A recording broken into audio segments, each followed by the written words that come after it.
all, thank you all for being here. Well, it says a conversation with Nate Parker.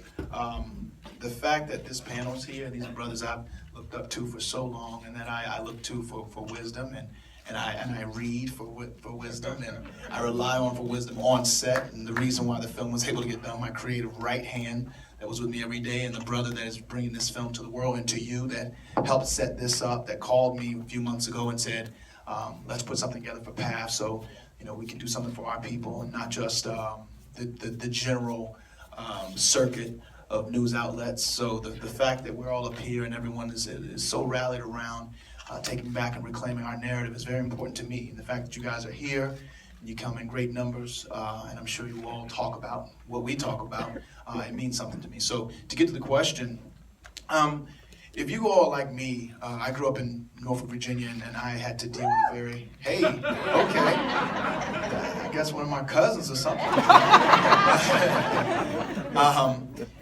I relied heavily on a very sanitized miseducation when I was a kid, when I was coming up, and I very seldom saw myself reflected in what I was being taught about heroism and about courage and about integrity.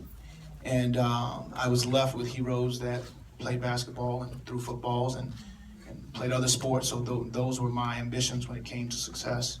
It wasn't until I went to college that I was introduced to Nat Turner and his legacy. And ironically, he grew up and led his revolt about 42 miles east of where I grew up in Southampton. Yeah, Southampton County. It's about 42 miles west of Norfolk, Virginia, near a place called Cortland that used to be named Jerusalem, and they changed the name for reasons seemingly no one can explain. So when I learned about this story and I learned about this man that stood, it was such a contradiction to what I had been taught.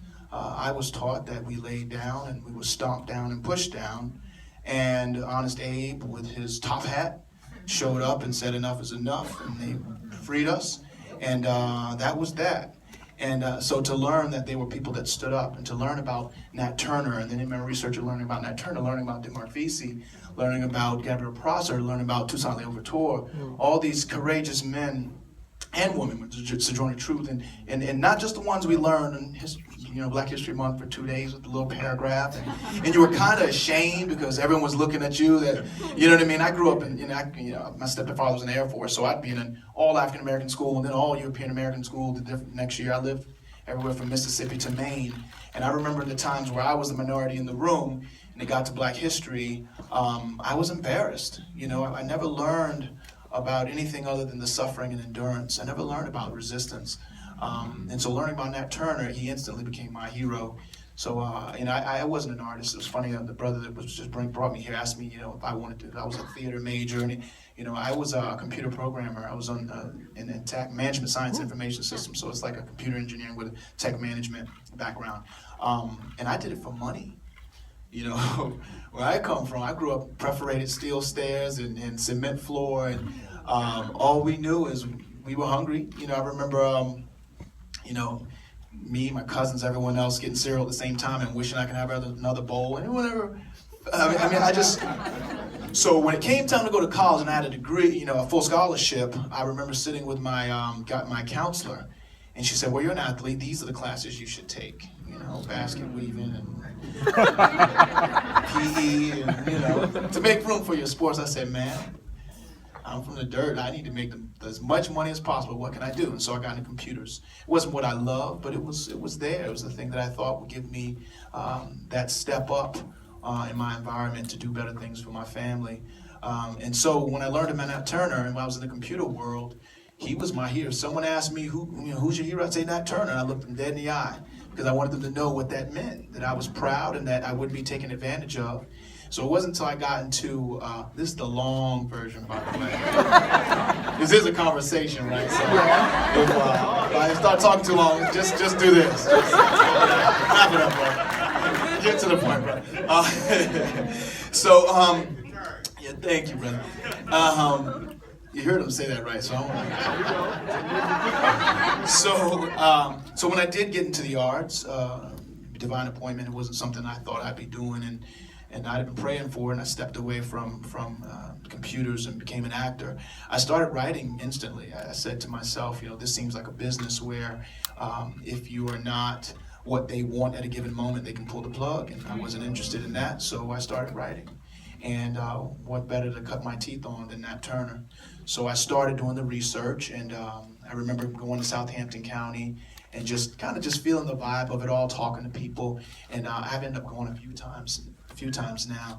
But I did my research, and my roommate in college was a journalist, so he and I started researching together, put together treatment. Then I went off and wrote the screenplay, and it was like anything else. It was very exciting to me, a Braveheart story in our community, to know that it was even greater than Braveheart because it happened here and it took place with my ancestors. And it was something way more tangible that I could touch, that I could visit. I ended up seeing the stump, or the place where the tree stood, where Nat Turner was hanged. Just there's something about history when you can touch it that empowers you and gives you even more of a sense of self-determination, and it has been my lifeblood in this business. So I wrote the script, and then I waved it around for a while in town, and I had defense from both sides, from European Americans and African Americans. It was the idea that he was dangerous. Some people, they would say, "You sure? That they gonna let you make that?" And I was like, "Is who gonna let me?" But people were afraid. We don't tend to celebrate resistance, specifically when it comes to us. We're the only people, when we resist, there's a negative connotation. It's outside the context of freedom. So for me, pushing the story around, it wasn't about if I had the courage to do it or if I needed someone to validate me. It was just, where's the path that I can, of least resistance, that I can get through and make this thing. And then eventually I came across Michelle Satter at the Sundance Film Labs, and she's the Sundance Institute. She read it and she said, "This is something important, and I'm going to help you." And she put me in touch with some of the best writers in the business, Robin Swycord. She put me in touch with James Mangold. As you know, I work with Gina Prince Bythewood. Let's give her a hand. Even though she's not here, she read it, gave it support. And after a while, once we got the script right, I knew I had to get it funded. And the studio system, this is not their type of thing. I'm being nice. So I knew right away it was going to be a journey. I remember I had finished Beyond the Lights on a Friday. And that next Monday, I had called a meeting with my team. And they were excited because they're like, he just finished a big movie with a studio. Like, what does he want to do next? And I remember coming in and I said, I love what you guys are doing for me. And I feel like we're doing wonderful things together. I just came off of this project. By the way, I'm not working anymore until I do Nat Turner. I said, the next skin I live in will be Nat, and you can support me or you can get out of my way. And I said it with all humility. I just said, I need your support, or I need you to let me go so I can be with people that support me. And they said, okay, if this is what you want to do. So for the next 2 years, I was going door to door, really. Anyone that I thought might have money, I was making that phone call. And one director called it Kissing Frogs. I kissed a lot of frogs. And there weren't very many princes. But every once in a while, you come across someone that understood it, that would get it, and we were able to put, some money in the piggy bank. And which brings me to this brother right here. Once we had the amount of money that we could use to leverage more money, we started talking about when we could shoot it. And I called Spike Lee, who's become a very close friend, and Stephanie Elaine. Wynn Thomas was a production designer, whom the first $100,000 in the project I put in on my own. Before you clap, know that it was all the money I had really, to save. $100,000 is a lot of money to save, by the way. Yeah. But I wanted people to understand how serious I was, that I was willing to sacrifice, and that I had skin in the game. So I hired Wynn Thomas, who was a production designer. We went to we traveled around, ended up in Savannah, Georgia, saw it was the place that we wanted, took pictures, I developed my vision and used that to raise money. And then Stephanie Elaine introduced me, Wynn Thomas and Stephanie Elaine introduced me to Preston because I felt like I needed someone to have my back. I was looking specifically for a father figure in film, a brother in film, someone that I knew understood, because the people that were producers in town didn't really understand what I meant when I said reclaim our narrative, tell our stories, get our mind back, support our people. They just didn't understand. It was a different narrative than they were used to. And when I remember the first time I ever talked to him, I had sent him the script, and within probably like 2 minutes, he was like, "Whatever I got to do, brother, I'm with you." So, you know what, this is great, because if you have